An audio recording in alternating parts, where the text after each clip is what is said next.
আজকে ইফতারিতে কি কি আইটেম ছিল আপনাদের সাথে আজকে সেটাই শেয়ার করব। তো ফুল ভিডিওটা দেখতে থাকুন। হ্যালো এভরিওয়ান, আসসালামু আলাইকুম। কেমন আছেন আপনারা সবাই? আশা করি সবাই ভালো আছেন। তো প্রতিদিনের মতো রোজা রমজান মাসে কি কি করেছি আজকেও শেয়ার করতে চলে এসেছি। এদিকে হচ্ছে ভাবি রান্না করতে চলে এসেছে। আজকে আইটেমে অনেক কিছু ছিল। তো প্রথমে হচ্ছে ডিমগুলা সেদ্ধ করে নিচ্ছিল। এখানে ছিল হচ্ছে 3 ধরনের ডিম, মানে হাঁস, মুরগি, তারপরে হচ্ছে লাল ডিম মানে পোল্ট্রি, আর এটা ছিল হচ্ছে রুই মাছ। ডিমগুলা হচ্ছে আলু দিয়ে রান্না করা হবে, বড়ি দিয়ে, আর মাছ রান্না করা হবে কলা দিয়ে। এদিকে দেখতে পেলেন আমার বাবু হচ্ছে উঠে গিয়েছিল, তাই একটু নিয়ে বাইরে এসেছিলাম। তো আমি যেহেতু ইফতারি তৈরি করবে যেন ভাবিকে বললাম যে একটু গোলা গুলিয়ে দিতে, যেহেতু আমার কোলে বাবু ছিল একটু সুবিধাই হতো আর কি। এদিকে হচ্ছে বাবুকে রুমে দিয়ে এসেছিলাম, মানে ঘুম পাড়িয়ে দিয়ে এসে হয় কি, মানে যতক্ষণ সে ঘুমাবে ততক্ষণ আমি ফ্রিলি কাজ করতে পারবো বা যে কোনো কিছু করতে পারবো। এটাই কখন বাচ্চাদের ঘুম হুটহাট করে ভেঙে যায় তখন তো বলা যায় না। এদিকে হচ্ছে বেটার মানে তৈরি করে দিয়েছিল, আর এই যে ডিমটা হচ্ছে সেদ্ধ করতে দিয়েছিল সেটা হচ্ছে এবার আফ্রিদি বসে বসে ছিলবে। তো যেহেতু বেগুন ভাজি করবো এই জন্য কিছুটা বেগুন কেটে নিচ্ছিলাম, কিছুটা কাটা ছিল। তারপরে ওইগুলা যেহেতু হবে না, বাজারে আজকে অনেক করে ইফতারি পাঠাইতে হবে। দোকান থেকে হচ্ছে বাসায় কল করেছিল যে আজকে ইফতারি আইটেম অনেক দিতে হবে, কারণ অনেকজন হচ্ছে আজকে ইফতারি করবে। প্রতিদিনই হচ্ছে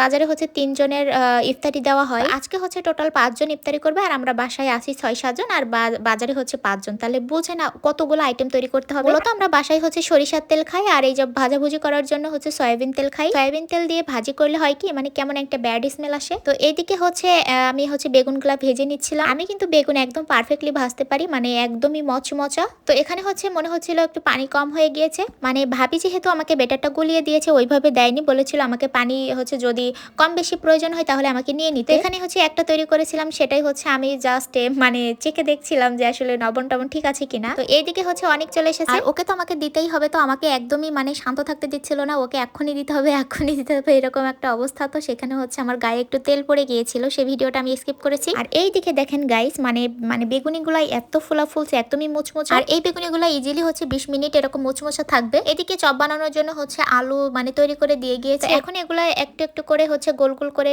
শেপ করে নিয়েছি, মানে যতটুকু আমি মানে সাইজ করবো আর কি। এতক্ষণ যেহেতু আম্মুর কাছে ছিল বাবু, আম্মু হচ্ছে পাড়ায় একটু ঘুরতে নিয়ে গিয়েছিল, তো আমার কোলে আসার জন্য খুবই কান্নাকাটি করছিল। তো এজন্য হচ্ছে আমি একটু নিয়েছিলাম, আর যেহেতু মানে যতগুলো আমি আইটেম তৈরি করছি আজকে প্রায় শেষের পথে বানানো, এই জন্য কোলে নিয়ে কিছুক্ষণ শান্ত করলাম। এরপরে বাবুকে বলছিলাম যে হচ্ছে তুমি কি মায়ের মতো এরকম ভাবে তৈরি করতে পারবা? আমি তো আমার আম্মুর কাছে কখন এগুলো শিখিনি, নিজেই শিখেছি। তো সেই ক্ষেত্রে আমি আমার বাচ্চাকে বলছিলাম তোমার আমার কাছে শেখা লাগবে না, এখন যেহেতু ইউটিউব আছে তুমি নিজে শিখতে পারবা। এদিকে হচ্ছে বাবুকে খাইয়ে একটু শান্ত করে এসেছিলাম আবার আম্মুর কাছে দিয়ে। তো একটুখানি ব্যাটার থেকে গিয়েছিল, তো ভাবি বললো যে একটু পেঁয়াজও তৈরি করে দিতে। তো এখানে হচ্ছে আর একটু পেঁয়াজও তৈরি করছিলাম, আর এইভাবে পেঁয়াজও তৈরি করলে কিন্তু খেতে বেশ মজা লাগে। আর আজকের আইটেমে ছিল হচ্ছে বেগুনি, পেঁয়াজু, তারপরে আলুর চপ, ডিমের চপ। ও সরি, আজকে কিন্তু ডিমের চপ ছিল না। তো আমার হচ্ছে মানে নাস্তা টাস্তা তৈরি করা ডান। এদিকে বাবুকে নিয়ে একটু রুমে এসেছিলাম, বাবুকে আবার ঘুম পাড়িয়ে দিয়েছিলাম। তো ইফতারির আর মাত্র 20 মিনিট টাইম আছে। এই সময় তো বাহিরে অনেক পরিমাণে গ্যাঞ্জাম, মানে এত পরিমাণে গ্যাঞ্জাম, মানে লোকজনের একদম ছোটাছুটি লেগে গিয়েছিল। আমার তো গা হাত পায়ে কাঁপছিল। এখানে যেহেতু আম্মু ছিল এই জন্য আমিও গিয়েছিলাম আম্মুকে ডাকার জন্য। সেখান থেকে এসে হচ্ছে ডিরেক্ট না